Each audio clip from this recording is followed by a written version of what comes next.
Hola, ¿cómo están? Vamos a comenzar la decimoquinta clase, la clase número 15. Ya vamos terminando este curso. Después quedaría el Espíritu en San Pablo, Espíritu Santo en San Pablo, y alguna otra cosita de conclusión y concluimos el curso. Bueno, esta clase se llama el Pentecostés de los paganos, que se basa principalmente en Hechos 10, ¿no es cierto? Donde está el hecho de Cornelio, que era un pagano, digamos, que le pide ser bautizado a Pedro. Y eso es muy interesante como lo plantea. Bien, vamos ahí avanzando. Entonces, el texto bíblico es de Hechos 10. Vamos a ir leyéndolo y comentando. Entonces, había en Cesarea un hombre llamado Cornelio. Bueno, Cesarea, ¿qué es Cesarea? Era Cesarea Marítima, que yo siempre le recuerdo de que Pilato le encantaba ir allá, en realidad pasaba ahí. A Pilato le daba rabia tener que ir a, a Jerusalén, porque el pretorio, el edificio, digamos, del gobernador o la gobernación, como diríamos ahora, estaba frente al templo. ¿Ya? Por ejemplo, como en Bogotá, así, pero lo que pasa es que en el templo se sacrificaban animales, entonces para eso parecía un matadero, entonces era un olor en una parte del templo bastante desagradable y justo estaba al frente de la casa del gobernador. Entonces, una rabia que le daba a Pilato, y Pilato se iba a Cesarea Marítima. Y Cesarea, bueno, se llamaba así por César, por Julio César, que fue construida también y era una ciudad antigua, realmente muy espectacular. A ver, déjenme ver si se las puedo mostrar. Acá,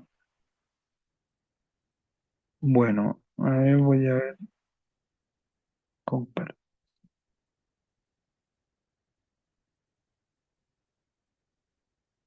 A ver si sale, ahí está. Miren, así era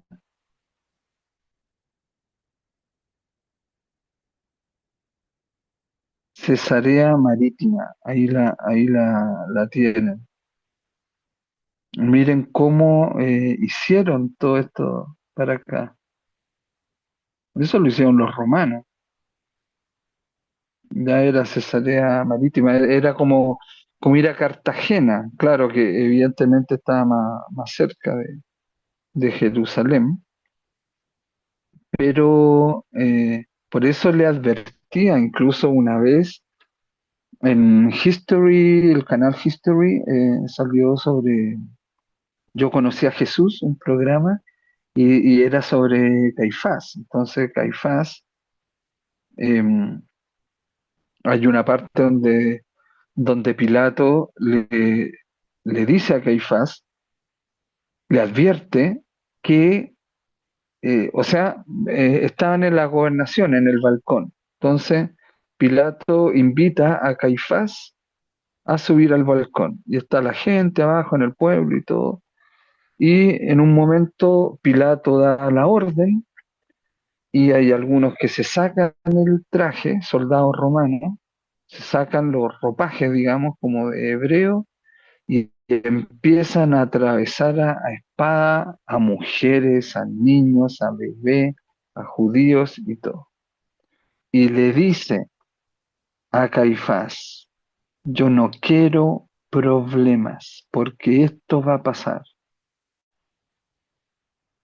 Yo voy a Cesarea Marítima, a Cartagena o en Chile a Viña del Mar, y a mí no me molestes. Tú controla a tu gente. Entonces, por eso se explica por qué Caifás temía tanto una revuelta en la gente, eh, pues, a causa de Jesús. Y por eso dice Caifás, bueno, conviene que la conveniencia, ¿verdad? Miren cómo la conveniencia fue el fundamento para condenar a Jesús. Conviene que un hombre muera antes que muera todo el pueblo. Claro, porque, es bueno saber lo que yo les estoy diciendo, porque por años, sin yo haber visto el History, uno dice, pero qué increíble Caifás, o sea, le metió color, no era para tanto tampoco. O sea, ¿por qué iban a aplastar al pueblo y todo eso por Jesús? Y Jesús tampoco andaba con armas, con un ejército, ni era celota, era revolucionario de mentalidad, pero no así de armas, y no era guerrillero. Entonces, pero esa es la razón, chicos y chicas, que es muy bueno eso saberlo. Pilato hizo eso, esa masacre, y tenía espectador al propio Caifás desde el balcón del pretorio de la gobernación, y le advirtió, no fue con palabras, fue con hechos. Entonces Caifás se sentía también bien responsable, pero al final hubo toda una trama, un contexto también político de desesperación y todo. O sea, es que en realidad, amigos y amigas, uno cada vez en la vida llega a la conclusión que cada persona tiene sus razones para decir lo que dijo, o a veces lo dice sin pensar, pero sobre todo para hacer lo que hizo, sobre todo si es premeditado, o sea, tiene unas razones, buenas o malas, pero las tiene. Entonces, uno tiene que, eso he aprendido yo, a la gente no hay que decirle por qué, sino qué. ¿Qué te hace hacer esto? ¿Qué te hace decir esto? ¿Qué te hace no hacer esto? Entonces la persona se obliga a describir. Por eso que voy a hacer un curso de teoterapia para enseñarles todo eso y también les sirve a ustedes. Y lo van a ir aprendiendo y lo van a ir aprendiendo bien. Entonces la gente le va a decir, oye, qué bueno eso, qué sabio eso, qué inteligente eso, qué realista eso, y funciona. ¿Dónde lo aprendiste? Y así le hablan de mí y de mis cursos. ¿Se fijan? Entonces, eso tiene que hacer uno también, ¿no? Cosas que también funcionan. Bueno, entonces esa es cesárea. Vamos a volver a la diapositiva. Eso sobre cesárea marítima, para que vean cómo uno va profundizando y entendiendo, porque en la medida que uno tiene más información y formación, uno comprende más la situación y sabe dónde está y profundiza más. Entonces, bueno, había en Cesarea un hombre llamado Cornelio. Tuvo a ver, acá creo, déjenme arreglar esto, creo que es un error, ese sin interrogación seguramente. Ya, entonces había en Cesarea Marítima, ya sabemos todo eso, un hombre llamado Cornelio. Tuvo una visión. Cornelio era pagano, era romano, no era judío. Bueno, pero Cornelio tuvo una visión. El ángel de Dios le dijo, manda unos hombres a Jope. Jaffa, actualmente en Israel, es parte del municipio de Tel Aviv. Tel Aviv tiene mar, tiene playa. ¿Ya? También, por lo tanto, es marítimo, Cesarea es marítimo, y Jope, actualmente Jaffa, también es marítimo. Entonces dice, el ángel de Dios le dijo, manda unos hombres. Por lo tanto, Cornelio significa que era líder de hombres o empresario o tenía empleados o etcétera.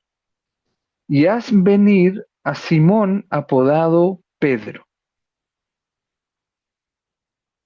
¿Se fijan? Es decir, Pedro estaba ¿dónde? En Jope, en Jaffa. Y Cornelio estaba en Cesarea Marítima. Veamos también, entonces, Jaffa, cómo es, a ver acá, Jope o Jaffa. Acá ustedes lo van a ver también, ahí, fíjense. Eso es actualmente Tel Aviv, Jope. Aquí está Jope, es una ciudad antigua. Actualmente Jaffa, pero es una ciudad antigua de, de tiempos de los hebreos, no la ciudad arqueológica, ¿ya? De tiempo de los hebreos. Ahí está Jaffa, ahí está. Entonces, para que la puedan ahí ver. Y por acá está la parte más moderna, ¿no es cierto? Y donde está Tel Aviv. Pero acá es donde se ha mantenido un poco la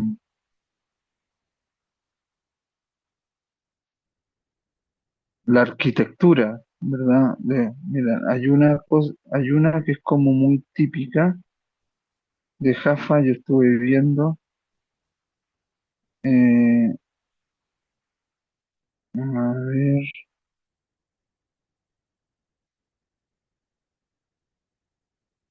bueno, acá por ejemplo está más, miren ahí, la parte más antigua, Jaffa, hay uno como anfiteatro. Recordemos que los romanos iban construyendo en todo ese territorio, y es territorio de Israel, de la Palestina, dirán algunos, ¿ya? Pero el asunto es que efectivamente había ahí una ciudad muy antigua,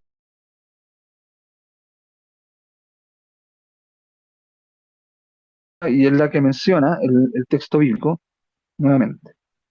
Bien, ahí. Entonces, ya tenemos más o menos en la mente de qué se trataba.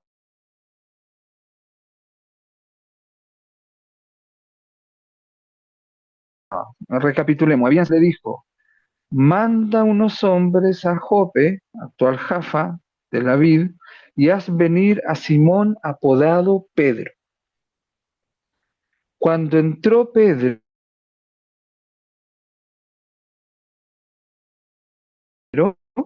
Cornelio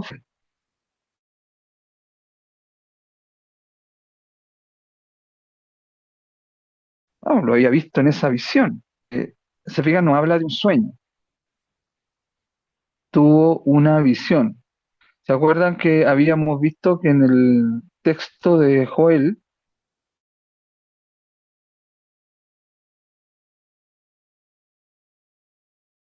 derramaré mi espíritu, no sé, ancianos tendrán sueños, se comunicará por sueños? Así que tal vez Cornelio no era tan mayor. Entonces manda unos hombres a Jope y a venir a Simón apodado Pedro. Cuando entró Pedro, Cornelio fue a su encuentro y cayendo a sus pies se postró ante él. Claro, tremenda impresión. Tenía la visión, un ángel, recordemos es mensajero, el ángel de Dios, el mensajero de Dios. ¿Cómo fue? ¿Con alas, con una luz, con una visión? No se sabe. Le habló a su conciencia, a su corazón, no se sabe. Ya el texto no nos dice cómo fue. Entonces manda unos hombres a Jope y lo hizo venir. Y ve a Pedro y claro, se impresiona. Pero Pedro le dice a Cornelio, levántate. Tampoco yo soy más que un hombre. Y sabéis que le está absolutamente prohibido a un judío tratar con un extranjero o entrar en su casa. Entonces, claro, por eso, entonces Cornelio lo ve y corre hacia Pedro. Y Pedro está rompiendo los esquemas de su propia religión. Entonces lo ve a lo mejor desde su habitación, desde la sala, desde su casa, en fin, y va a donde Pedro, pero Pedro le recuerda que él, como judío, recordemos que Pedro al principio creía que todos se tenían que circuncidar, aunque fueran paganos. Los judíos se circuncidan a los 8 días de nacer. Entonces, pero es distinto circuncidarte que te corten el prepucio, ¿no es cierto?, del pene cuando eres adulto, es otra cosa, ¿no es cierto? Entonces, pero Pedro como pensaba que eso tenía que ser así, por eso el primer concilio fue el concilio de Jerusalén donde Pedro y Pablo discuten eso, por eso que Pablo es muy valioso en ese sentido y en verdad es un apóstol, porque menos mal que, menos mal ahí el Frey que no exigen que nos circunciden. Bueno, entonces, y sabéis que le está absolutamente prohibido a un judío tratar con un extranjero, entrar en su casa. Pero Dios acaba de mostrarme que no hay que llamar a nadie sucio o impuro. O sea, también Pedro tuvo de alguna manera esa enseñanza, esa visión, no sé cómo, pero eh, esa convicción y entra a la casa de Cornelio. Entonces ahí hay un encuentro entre la visión de Cornelio y lo que le mostró Dios a Pedro. ¿Ya? Nosotros escuchamos, sobre todo en el ambiente de los cristianos, evangélicos, carismáticos, católicos, o las personas dicen, Dios me mostró. ¿A qué se refiere con que Dios me mostró? A mí el otro día pasó algo súper extraño. El domingo se los voy a contar. Con la novia de un chileno. Algo que yo vi en su ojo, pero veía que... Y Fari me decía, no, que no veía eso, que no. Pues yo no puedo estar tan loco, porque yo soy súper racional y soy súper escéptico. Pero ahí yo vi un asunto muy extraño. Bueno, ahí les voy a comentar. Bien, sigamos con el texto. Cuando Cornelio contó la visión que había tenido, Pedro tomó la palabra y dijo, compruebo realmente que Dios no tiene acepción de personas, sino que en toda nación le resulta agradable todo el que le teme y practica la justicia. Miren qué bueno, eso lo citamos nosotros en nuestros fundamentos de Fratesi, fundamentos doctrinarios y teológicos de Fratesi, y también en los estatutos, que nosotros no tenemos acepción de personas en la fraternidad, no importa la religión que tengan, la creencia que tengan, ni de la raza que sean, ni la edad que tengan, o si son inválidos, o si son homosexuales, o si son lesbianas, no importa. Nosotros no hacemos acepción de personas. ¿Y por qué? Porque tenemos este fundamento bíblico. En cambio, hay otras personas y organizaciones que se creen cristianas y sí lo hacen. Sí hacen acepción de personas, apartan a personas, no integran, no comparten con las personas. Bueno, él envió su palabra a los hijos de Israel, anunciándoles la buena nueva de la paz por medio de Jesucristo. Él es el Señor de todos. Claro, el Señor de todos es el que sabe. ¿Qué le vamos a discutir nosotros al Señor? Es el Señor de cielo y tierra. Ya sabéis lo que ocurrió en toda Judea. Jesús de Nazaret, sus comienzos en Galilea. Y nosotros todos somos testigos de lo que hizo en el país de los judíos y en Jerusalén. Este texto está abreviado, pero ojalá ustedes puedan leer completo el capítulo 10 de los Hechos. Acá estamos viendo lo que, saltándonos algunas cosas, pero considerando más lo que vaya al objetivo de la enseñanza de hoy. Entonces ya sabéis lo que ocurrió en toda Judea, Jesús de Nazaret, sus comienzos en Galilea.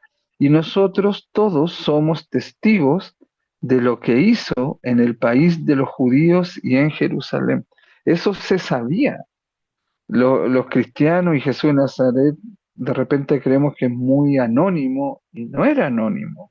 El mismo Evangelio dice que se apareció a 1000, a 500 y que todas las cosas que hizo Jesús no alcanzaría el mundo, la tierra de esa época, ¿no es cierto?, en espacio para poner todos los libros ahí. Imagínate, Dios hace, no deja de trabajar, no es flojo, no es. Por eso que se retiraba a orar y eso era un espacio muy sagrado, muy distinto a lo que lo veían a él con la gente, compartiendo, aprendiendo, enseñando, fraternizando, amando, pero se retiraba a orar, y se retiraba a orar no al templo, sino ni a las sinagogas, sino a la naturaleza. Y lo hacía postrado, como hacemos por eso mismo, la oración sinfónica la hacemos así, postrado. Ay, profe, que eso se parece, eh, la oración sinfónica en el fondo es como orar como oran los islámicos, ¿no? Pues el Islam, a ver, árabe, árabe es como la raza, musulmán es la cultura y el Islam es la religión, es lo mismo, pero los musulmanes, lo- eh, los primeros 600 años eran politeístas, creían en varios dioses. Israel nunca fue politeísta. Sí fue enoteísta, pensó que habían otros dioses, pero que su dios era más fuerte que todos los otros, como Zeus. Y por eso de la palabra Zeus viene la palabra Deus, Dios. Bueno, y ahí uno dice, aquí hay algo, ¿no es cierto? Hay algo que es muy importante, porque los islámicos como oran ahora, fueron en el año 600, ahí fueron monoteístas y le copiaron a los monoteístas que tenían a la mano, que eran los cristianos. Nosotros creemos en un solo Dios, pero tres personas divinas que, que forman al único Dios. Pero ellos entienden al único Dios no como único, sino como número uno, como uno solo. Entonces, o como un solo uno, mejor dicho. Entonces, le copiaron a los que eran monoteístas, puesto que ellos pasaron a ser monoteístas. ¿Y cómo oraban los cristianos de Medio Oriente? De esa manera, postrados, porque Jesús lo hacía así, rostro en tierra, o los rostros sobre las manos, o la frente, ¿no es cierto?, en la tierra. Y nosotros usamos por motivos prácticos, ¿no es cierto?, se usaban. Lo que hicieron los islámicos es que eso lo hacen visible para ellos y para los demás, porque lo hacen a la hora que les corresponden en su día. Y lo hacen dirigido a la Meca. Por eso que nosotros dirigimos nuestro tapiz o alfombra hacia Jerusalén. Y para eso hay que tener una eh, brújula que la tiene el mismo aplicación del celular y uno lo dirige hacia allá. Entonces eso se puede hacer. Eso es muy, muy bueno hacer. Bien, es muy práctico. Entonces lo puedes hacer como, ay, pero no estamos pareciendo a los islámicos, tranquilo, ellos nos copiaron a nosotros. Nosotros, los cristianos en Medio Oriente, hacíamos eso 6 siglos antes que ellos, durante 600 años. Después fue más predominante la iglesia occidental y que fue a misiones y enseñó más que nada como un rito más occidental que oriental, aunque se conservó también en algunos sectores en Siria, por ejemplo, incluso la liturgia en arameo, eh, oriental del patriarcado de Oriente, de Medio Oriente, en realidad. Entonces, bueno, y ahí están todas esas costumbres aún. Son cosas históricas, procesos históricos que es bueno saberlo, informarse, ver documentales, todo eso, que dan mucho, que enseñan también mucho en las redes, y uno puede decir, ah, ahora entiendo esto, por eso este asunto es así. Entonces, por eso nosotros lo hacemos como Jesús quiere, como Él lo hacía.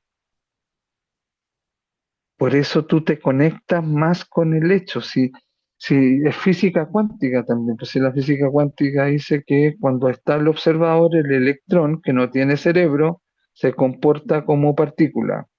No está el observador y se comporta como onda y choca con los otros electrones que hay ahí, entonces produce esa onda, como cuando tú tiras varias piedras a un charco de agua. Em, por lo tanto, quiere decir, ¿no es cierto?, que si por mucho tiempo se hizo eso, pero después dejó de hacerse, se perdió esa sintonía. Por eso hay que entrar en sintonía, en sincronía, en sinfonía con eso, con ese tiempo que se hizo así, como Jesús lo quería y lo enseñó. Esa es la oración sinfónica, llegar a ese tiempo y hacerlo así. Y por eso resulta, porque hay todo una observación del mismo Dios, de los primeros cristianos, de los mártires, de los primeros misioneros que lo hacían así, que oraban así. Ahora no, ¿para ahora qué te dice? El cura que no sabe mucho, el catequista que sabe menos, el otro, ¿no es cierto? Que dice, ay no, pero es que así ustedes están orando como eran los islámicos. No, ahí usted dice, no, pare, ¿no? Los cristianos 600 años antes que ellos oramos así, ellos nos copiaron a nosotros y después eso se perdió y ellos lo aprovecharon, lo hicieron más visible y quedó el asunto así. Pero también nosotros no oramos tampoco exactamente como ellos oran. Nosotros repetimos la posición física de Jesús en tierra, en la tierra. El texto original dice que no tiene que ser una petición, tiene que ser una súplica. No tiene que ser sobre algo general, sino algo práctico, que se hace entre dos personas y etcétera. Dice, profe, pero ese texto después dice que cuando dos o más se reúnen, Dios es sí, eso es la presencia de Jesús en la comunidad. Pero el Mateo 18-19 es por la forma de hacer la petición, que sean dos que estén concertados, en sinfonía, dice el texto original. Entonces está claro, maravilloso cuando uno tiene claro eso y lo hace y lo mantiene en el tiempo. Al principio nosotros con la Lina lo hacíamos eh, muy seguido, prácticamente todos los días. Y eso fue por varios meses y logramos cosas para otros increíbles, que salieran del coma, que se mejoraran del cáncer o tuvieran más tiempo y viajaran a Europa a ver a sus hijos, y etcétera.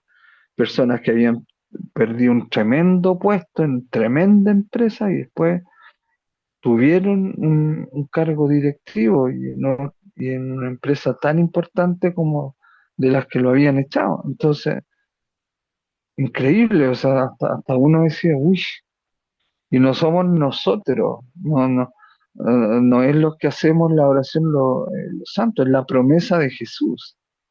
Pero sí hay que estar en relación con Jesús y cuando uno realmente está en relación, conoce al amado. Ya, si ustedes, imagínense, ustedes dicen amar a alguien y no conocen, aunque nunca uno termina de conocer a alguien, porque uno es un misterio para uno mismo, pero cuando uno sigue conociendo, uno dice, wow, claro, conozco y por lo tanto se comprueba esto, uno domina esto. Bueno, y nosotros todos somos testigos de lo que hizo en el país de los judíos y en Jerusalén, a quien llegaron a matar, colgándolo del patíbulo. Dios lo resucitó el tercer día y le concedió manifestarse no a todo el pueblo, sino a los testigos que Dios había escogido de antemano, a nosotros que hemos comido y bebido con Él después de su resurrección de entre los muertos. ¿Quién escribió los hechos? Lucas. Lucas, ya estamos hablando del año 85, 90 después de Cristo. A eso le restan 37 años y está más o menos la edad. Entonces, en todas esas décadas que escribe Lucas posteriormente, ya no quedaban ni árboles que para talar, cortar y hacer, fabricar cruces. Los cruces tenían que ser como vigas, el patíbulo, ¿verdad? Entonces, fíjense lo que dice acá. Y nosotros todos somos testigos de lo que hizo en el país de los judíos y en Jerusalén, a quien llegaron a matar colgándolo del patíbulo. ¿Por qué? Porque Jesús no llevaba la cruz hecha, como la conocemos ahora, sino que llevaba una viga como de 60 kilos en la espalda. Y después esa viga se monta en una viga vertical y ahí queda colgando. Y también otra interpretación que hacen que habían ya cortado tantos árboles que preferían colgarlos en un árbol, crucificarlos en un árbol. O sea, ese árbol cumplía, digamos, con la capacidad de sostener, listo, lo clavaban ahí en el árbol. Por eso el rito de la oración de la cruz eh, menciona a veces en la oración, ¿no es cierto?, el árbol de la cruz. Esa es la razón. Y colgado el patíbulo es porque él no llevó la cruz hecha, sino que llevó el patíbulo. Se fija, por eso la cruz quedaba en forma de T. Pero no es como dice el presidente, Petro, ¿no es cierto?, que la T, la Tau, que él habla, anda trayendo en la muñeca en la mano derecha, si ustedes lo ven ahí, él dice que esa es la cruz y él, o significa no sé qué cosa porque es la última letra del alfabeto arameo. Claro, si tú le preguntas a Google cuál es la última letra del alfabeto arameo, te va a salir Tau. Parece que él hizo una búsqueda así, pero tenía que haber leído, mejor dicho, a personas que saben arameo, como Vicente Haya y otro que uno de ahí de él aprendió todo eso. No es googlear una información. También imagínense que la conferencia episcopal tuvo que mandarle una nota o tuvo que sacar un comunicado, porque yo mismo le dije ustedes saben que soy amigo del director de asuntos religiosos de la presidencia, y le dije al rabino, le dije, oye, estoy escuchando, estaba Adrián al lado, y eso quedó el audio. Le dije, mira, estoy Adrián, está Adrián, y el presidente está dando una entrevista a un canal árabe y dijo que el poeta José Martí eh, es- dijo la verdad os hará libres, poeta cubano. No, eso lo dijo Jesús, ¿no es cierto? El otro error, el del atao, que está bien, él tiene un espíritu franciscano por el tema de la ecología, del planeta, y todo, ya está bien, pero tiene que informarse más. Entonces, y lo que dijo la conferencia episcopal es que ha dicho como 3 veces, yo al menos lo he escuchado, a lo mejor ha dicho más, que Jesús fue misericordioso con la María Magdalena, la prostituta, y no, pues no es justo, porque María Magdalena es María de Magdala, eso está en los evangelios, y era una benefactora, una contratista, una empresaria pesquera en tiempos de Jesús, y que él le había sacado 7 demonios que en realidad creencias de otras culturas o cananeas o medio esotéricas o hasta que incluían sacrificio de personas y de niños principalmente, le sacó todo eso, la purificó de todas esas creencias, le sacó todos esos demonios, dice el Evangelio. Entonces, además el texto de la adúltera dice adúltera, no dice prostituta y no dice el nombre. Y eso lo hizo el mismo, pero también la Iglesia Católica, en la conferencia episcopal, con el permiso ustedes se hacen los hueoncitos porque deberían también decir, reconocemos que el Papa Gregorio tanto, el año tanto, para aminorar el papel de las mujeres en la Iglesia Católica Romana, eh, dijo que María Magdalena, que era la más cercana y amiga de Jesús, había sido prostituta. Entonces, no, eso nunca fue así. De hecho, el Papa Francisco purificó eso y se celebra en la iglesia la fiesta de Santa María Magdalena actualmente. Entonces, imagínense un montón de siglos después. Por lo tanto, si el presidente nombra eso es por la misma creencia que instaló la misma Iglesia Católica Romana durante siglos. Pero lo que yo le digo a mi amigo, director de Asuntos Religiosos, Rabino Richard, ¿cómo eso sucede? ¿Quién no ¿Por qué no le ponen un asesor? Porque si el presidente se va a meter en cosas religiosas y todo, entonces, y eso a los políticos no les sucede solamente a él, le sucede a muchos políticos y en muchos países. Entonces, tengan un asesor cerca como diciendo, mira, yo quiero esto, esto es así, está bien, no voy a quedar en ridículo, no voy a hacer cometer, como dice la conferencia episcopal, ligerezas en el discurso que tenga que ver con lo religioso y que la conferencia episcopal le dijo, mejor no se meta en eso, se iba a decir pavada. Po. Pero entonces, yo fuera Petro, el presidente, llamo al director de asuntos religiosos, ponme alguien, y yo le dije al rabino, si eso sucede, mándame a mí, po. ¿Te fijas? Y le explico muy bien todo el asunto. pero, pero se fijan entonces hay esos roces que son innecesarios. Y esa vez, y quedó grabado, yo tengo ahí el audio, que me contestó el director de asuntos religiosos de la presidencia, me contestó que Petro tiene un entorno, ¿no es cierto?, muy cerrado en torno a él, muy cerrado. Entonces, todos esos deben ser quizás qué, o quiénes, pero que no tienen muy poca idea de teología, de religión, o cualquier duda, creen que buscándolo en Google o la inteligencia artificial le va a decir lo certero. Tal vez la mayoría de las veces sí, pero en ese caso mejor consulta expertos. ¿O qué autor puedo leer o consultar para yo saber bien esto?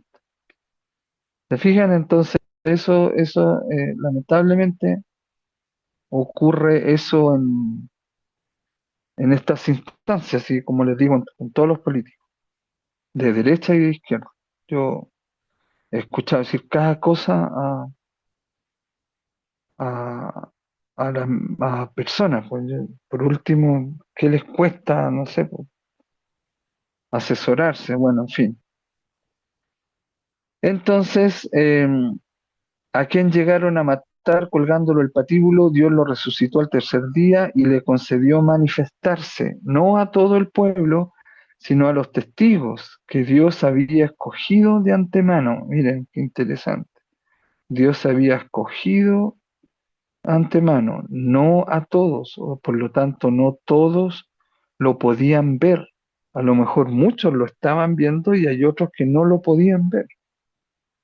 Por eso el verbo en griego que usa para ver al resucitado se llama ofte, que significa ver con el espíritu, ver con la conciencia, ver con el corazón.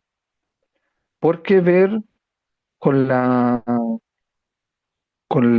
mirada, con los ojos del cuerpo, se usan otros verbos, como dos verbos distintos. Entonces ahí queda claro, se fijan, por eso que es importante ir al original, porque uno dice, ¿por qué usó este concepto o este verbo y no este otro? Entonces ahí uno comprende lo que el texto revela, lo que Dios quiere revelar, no en castellano, sino en el original.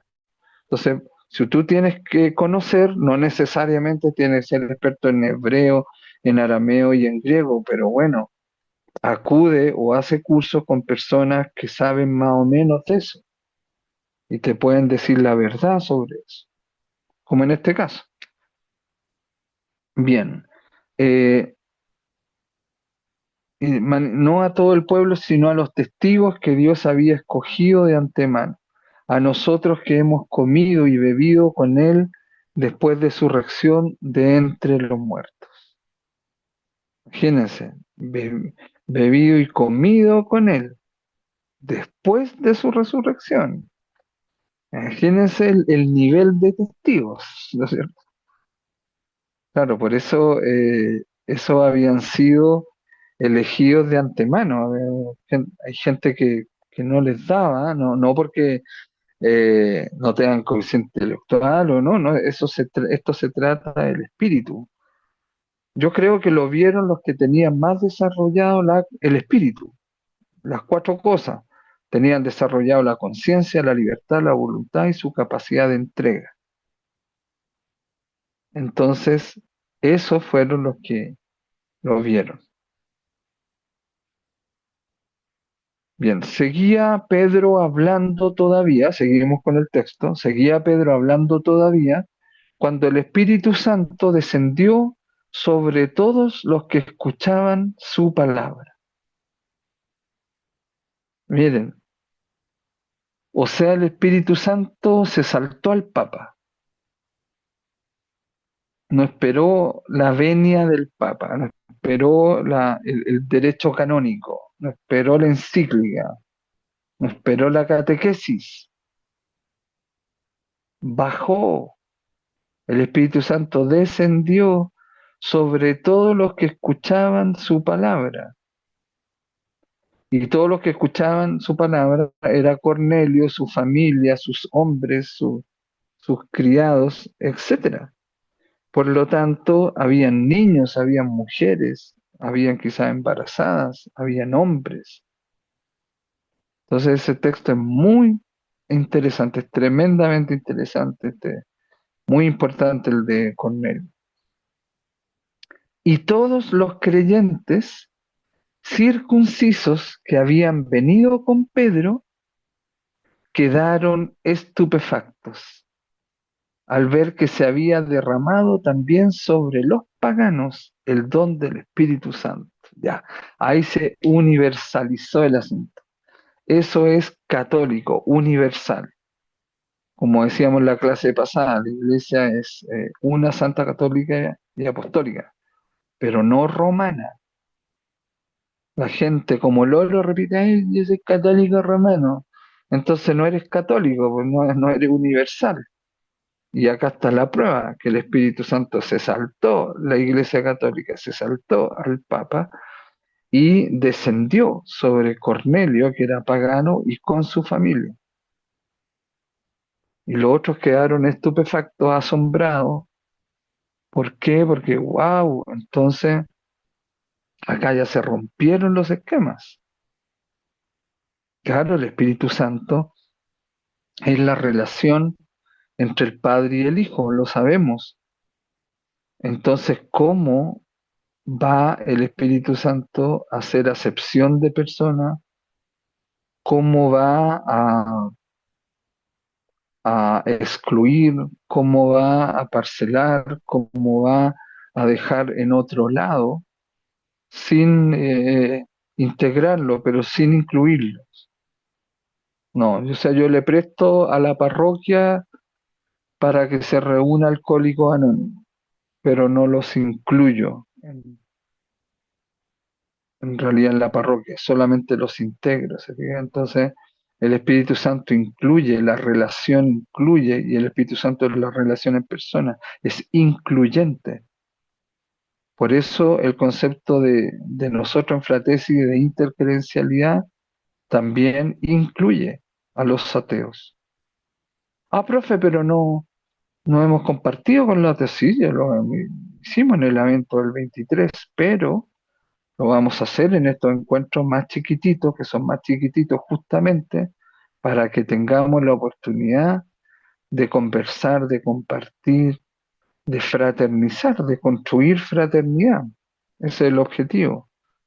Eso no se puede en un templo grande. Recordemos que la Cena del Señor, que también la vamos a hacer en Fratesi, lo hicimos con el padre Federico Carrasquilla, que en paz descanse, lo hicimos, ¿no es cierto? Y eh, lo vamos a hacer de nuevo, pero eso no se puede hacer, la cena del Señor, como en 1 Corintios 11, como lo hacían los primeros cristianos, porque va demasiada persona, pues va centenares de personas a misa, entonces tienen que ser templos, así. Y templos que en realidad eran de origen pagano, no cristianos. Los cristianos se reunían en las casas, en las domus ecclesiae, las casas grandes. Bueno, entonces en efecto, las oían hablar en lenguas y magnificar a Dios. Imagínense, se dio ese fenómeno también de hablar en lenguas y de magnificar a Dios. Entonces, para que lo entendieran, seguramente hablaron, de seguro hablaron hebreo y de no haber quedado más arameo y hebreo y de no haber quedado por lo mismo estupefactos con lo que estaban ahí presenciando, el efecto que eso dio, porque eso verifica que fue lo mismo de que el Pentecostés de los hebreos, de los judíos que tenían esa tradición de 50 días después de la Pascua judía, después ya se planifica con la resurrección, la Pascua de resurrección, pero aquí tiene el mismo efecto, la misma verificación, hablar en lenguas. y en los paganos. Y de seguro ahora esos judíos que hablaban arameo y hebreo y les dio con dar gracias al Espíritu Santo en otras lenguas para que los paganos lo entendieran, los persas, babilónicos, etcétera, y ahora resulta que estos paganos de seguro hablaron la lengua de ellos, arameo y hebreo, y los entendían, y por eso quedaron asombrados. Entonces dijeron, este es un Pentecostés de los paganos, así se llama esta clase. En efecto, entonces les oían hablar en lenguas y magnificar a Dios. Entonces Pedro declaró, ¿es posible negar el agua del bautismo a los que han recibido el Espíritu Santo lo mismo que nosotros? No, pues no puede negarlo. Es un derecho de los fieles y está verificado sin lugar a dudas. El mismo Cornelio, la familia, todos los que estaban ahí, los que acompañaban a Pedro, el mismo Papa. Por eso que hay que ser interreligiosos, interculturales, intercredenciales. Tenemos todo un fundamento tremendo. Entonces, y ordenó bautizarlos, Pedro, en el nombre de Jesucristo. Por eso fratesi es fraternidad teológica, fraternidad porque vivimos amándonos como hermanos, teológica vivimos conociendo a Dios, relación con Dios, profundizando en Dios, de cristiandad, es decir, la relación de Cristo con el mundo y del mundo con Cristo, e intercredencial, incluye a todos los que creen y a los que creen que no creen. Tenemos un tesoro que hay que desarrollarlo y ahora después con legalidad, en un par de meses más, va a estar mejor. Ya tenemos un proyecto que de la nada, así un psicólogo, un afrodescendiente del Chocó, se contactó con un amigo chileno, se contactó conmigo y me dijo, mira, esta persona del Chocó, este psicólogo del Chocó, que tiene una fundación, está em, postulando a fondos económicos chilenos, se llama Fondo Chile, pero tiene que ser respaldado por una entidad chilena. ¿Tú conoces a alguien? Yo le dije, claro, el Grupo Panal, Fratesi está aliado con el Grupo Panal.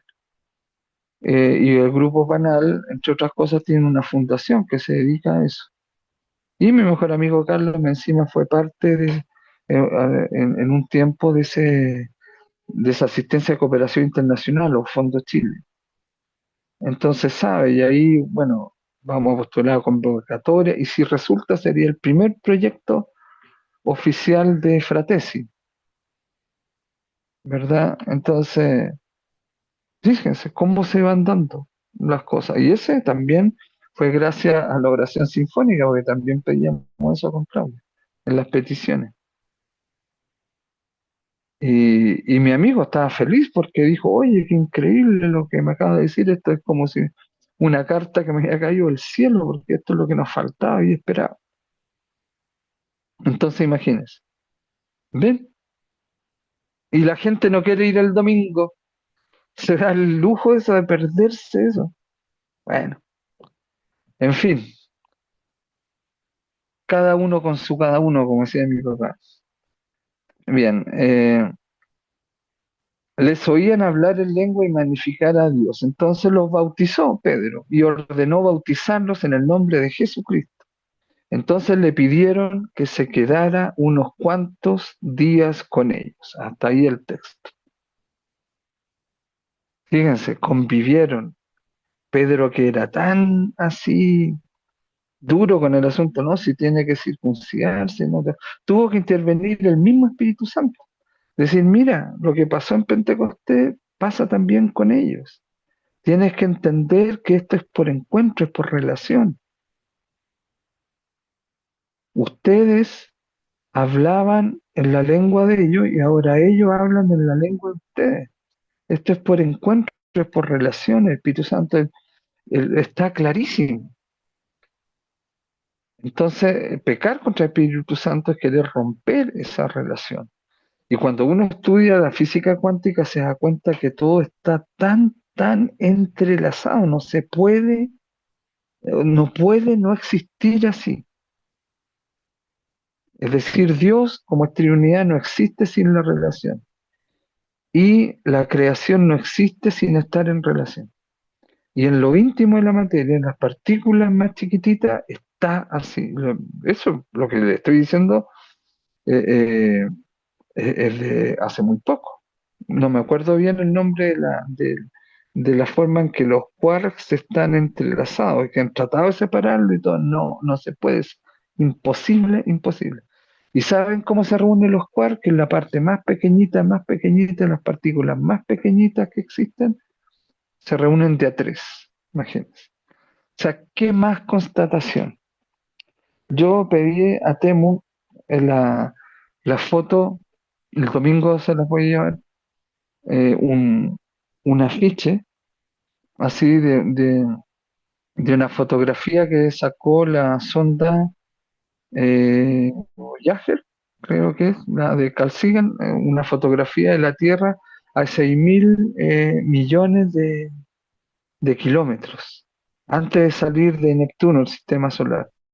En el sistema solar no hay vida, por si acaso, así que no hay que hablar de vida extraterrestre, sino extrasolar, porque acá no hay vida, ya se sabe que no. Entonces, estamos solos, imagínate, y esa fotografía es un pálido punto azul. Yo la quiero mandar enmarcar cuando pueda y verla todos los días, porque uno ve ese punto azul y uno dice, estamos todos ahí dentro, ¿para qué pelear? ¿Para qué ser soberbio? Es lo más tonto. Y cuando tú dices eso, todo lo que enseñó Jesús, tú lo encuentras mucho más sabio, mucho más inteligente y te conmueve hasta las lágrimas. Y te arrepientes de los pecados, lo que hemos dañado a la naturaleza, a la tierra, a otras personas, a nosotros mismos. Ayuda mucho a tomar conciencia. Y ese afiche es el que vamos a regalar al final del curso de, de Dios en la creación. Entonces, no, pues se pueden hacer maravillas y todo, pero qué lástima que la gente no se entusiasme más, o que ustedes no entusiasmen más. Bueno, uno tendrá que buscar a lo mejor otras tierras y con los que hay acá hacerlo así virtual. Pero en fin, pues, los apóstoles hacían eso también. Si uno es enviado, tiene también que hacerlo. Yo pienso hacerlo. Entonces, ya me decidí a eso. Entonces, por eso que es importante que no pierdan las oportunidades presenciales. Tenemos pocas oportunidades presenciales. Ah, es que la plata, que no tengo plata, y hoy invierten en cosas que, ¿para qué estamos con cosas? Pero no importa, pague cuanto pueda, uno pague, todo, pero asista, vaya, haga presencia. Si no, después se va a arrepentir. Después me va a decir, ah, yo era de ese grupo que está tan de moda ahora y que lo siguen tantos miles ahora. Recuerdan que Jesús decía, le decía a alguno, no, no te conozco, yo no se los digo a ustedes para nada, ustedes son muy leales, pero las otras personas, muchas personas, ustedes saben que nosotros tenemos turistas espirituales, así que me refiero a esos, no a ustedes. Bueno, así que miren qué bonito este texto, cómo fue de hermoso todo lo que pasó ahí con Cornelio y su familia. Realmente les doy esa tarea. Acá no estuvo completo, pero leamos. Olvídese el Alexio Divina y tanta cuestión manipulada que me encima ni siquiera son del original y me encima se comen unos versículos. Olvídese eso. Vaya usted mismo al original, al Evangelio. al Nuevo Testamento en este caso, y en Hechos de los Apóstoles leas el capítulo 10. Eso como tarea. Y bueno, la próxima clase vamos a comenzarla con qué impresión les dio ese capítulo, qué exprimieron con referencia a todo lo que hemos visto en este curso, en esta clase, a lo que ustedes creen o a sus propios conocimientos. Ustedes pueden aportar, enriquecer todo esto. Entonces, la próxima clase vamos a comenzar con eso.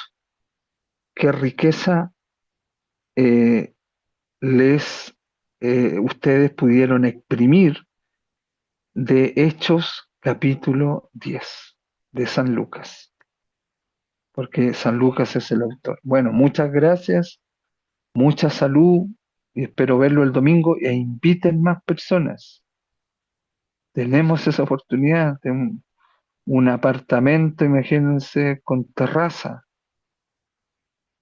Eso no es muy común. Una anfitriona que nos atiende de maravilla.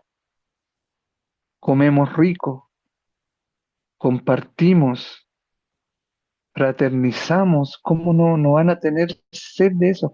¿Cómo va a ser más importante otras cosas que eso? Esa oportunidad. Si creemos, si en el creo decimos creo en la comunión de los santos, ese va a ser nuestro rumbo, la fraternidad. Entonces, pero como dice el Salmo, ¿verdad? Qué lindo ver a los hermanos cantar juntos, reunidos juntos, fraternizar juntos. Qué lindo para Dios eso, qué lindo para el papito ver a sus hijitos y sus hijitas así, como hermanos. Así que bueno, estén muy bien, mucha salud y, y muchas gracias por estar. Ya saben la tarea, Hechos capítulo 10. Buenas noches.